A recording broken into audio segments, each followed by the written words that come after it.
Well, thank you so much for having me here today. And if you could just indulge me for a minute, I'd love to see a show of hands.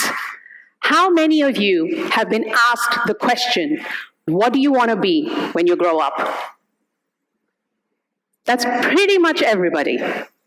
And at the cost of sounding like a millennial, how many of us gave that delightful and passionate answer? A doctor, an astronaut, an engineer, a firefighter, dancers, the next Ronaldo. Okay, quite a few hands. So did I.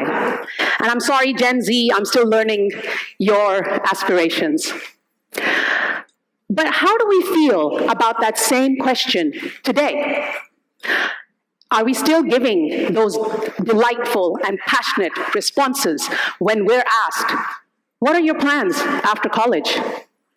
And what's your next job or role going to be? And my absolute favorite, where do you see yourself 5 years down the line? That annoying HR interview question that some of us would have faced. Are we still as passionate? Or do we end up feeling anxious and with a little bit of anxiety? Now, most of these questions are asked by well-intentioned people who assume that we know the answers. But in reality, most of us don't. And that's okay. A surprising bit of research from Harvard showed that between the ages of 2 and 5, children ask 40,000 questions. By the time they've hit high school, this number has dropped drastically by 50%. Even our friends at NASA say 98% of 5-year-olds are considered geniuses under divergent thinking. But these same kids, by the time they hit 25, 2%. Because somewhere along the way, society told us to stop asking and start proving. So when these questions are asked, it feels like a test, something we must give the right answer to, something that has to be inspiring and, intellectual. But the thing that will guide us through is not clarity. It's actually the habit of curiosity.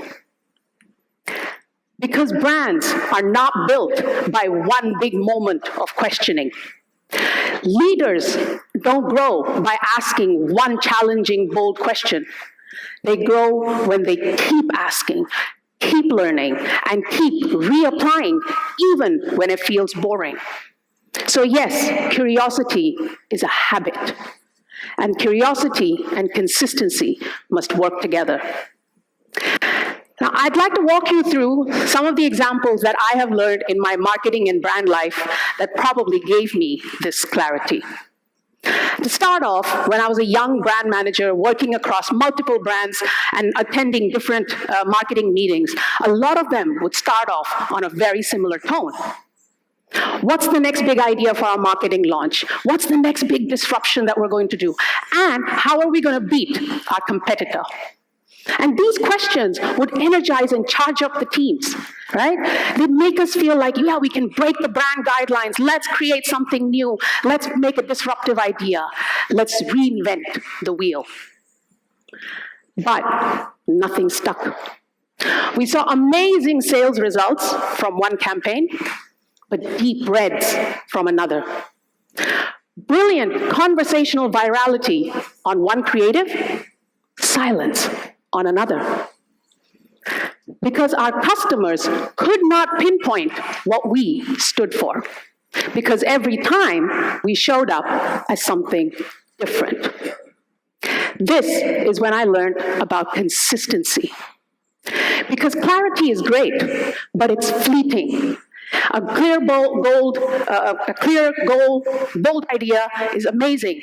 But if we don't act on it repeatedly, it doesn't build, it doesn't accumulate. Because brands, much like people, are not built by one brilliant moment. Instead, it's what they do repeatedly, again and again and again, that defines their story. So again, It's consistency over clarity. In another instance, I was asked to go ahead and unlock the KSA market. A market that was fairly large for the business, an intriguing and mysterious one. And as I was about to enter that market, I was given a set of clear messages. The competitor there is weak. Their product is inferior. And our customers are not those customers. Pretty clear, very straightforward messaging. But maybe it was my researcher background, or maybe it was my stubbornness to not take things at face value, that I ended digging deeper. So why were customers going to that competitor? What is it that we were missing? And how are we so sure that the customers don't overlap? Now, I'm not going to bore you all with the details of what all I asked and how much I challenged and pushed back, and how deep that rabbit hole actually went. But safe to say that what we learned shattered a myth. Yes, those customers were loyal to the competitor because the competitor offered a value and a convenience that was unmatched. It had built itself as a brand that offered belonging and community and pride in the local Saudi culture. We were the shiny disco ball. Beautiful, alluring, exciting, but distant. We hadn't made the effort of connecting with the local culture and customer. Curiosity helped unlock that. It gave us the insight into going back and redrafting our strategy and coming back with a far better plan of making ourselves more culturally relevant and meaningful in that audience. And finally, another moment that shaped my journey was when I was offered a promotion into a completely different department, one that on paper I was not fit for. I absolutely had no experience in this domain, zero technical skills, and to top it off, I was supposed to be leading a team of technical experts. Again, felt nervous, shaky, and I could have played it safe. I could have chosen to stay within the typical corporate ladder. And if any of you get the reference to this, that's brilliant. But I'm guessing by now, you know how the story goes. I chose to be curious. And I chose to ask a question few leaders are willing to ask. Can you teach me? And most of the time, this question was asked to my juniors and fellow team members, most of whom were caught off guard and surprised, amused, and a little unsure that why was a leader asking them. But I didn't give up. Every day I showed up with the intention to ask and learn. And willing to admit that I didn't have the clarity yet. But interestingly, I grew because I didn't pretend to have the clarity. Because that's a common trap that a lot of us fall into, especially as we rise up the ranks.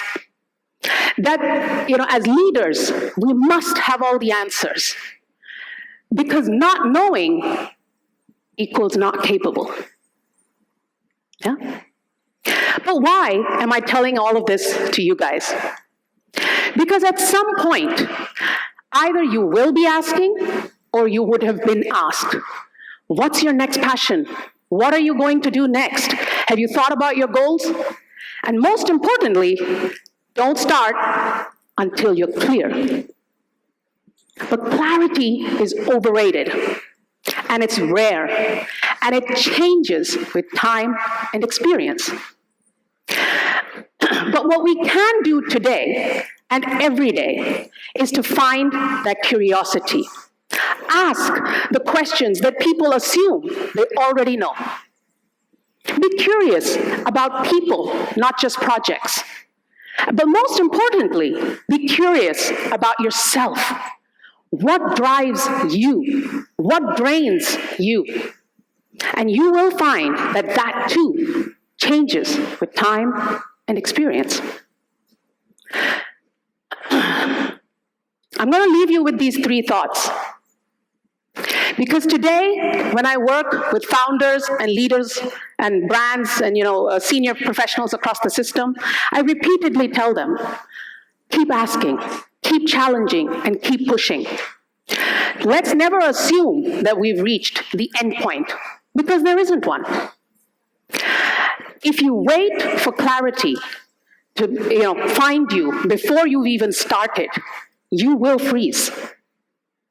But if we allow ourselves to be curious, it will lead us to the clarity that we're seeking. Because it's not that one moment of like that one brilliant clarity that defines our story. It's the hundreds of questions we've asked along the way. Thank you.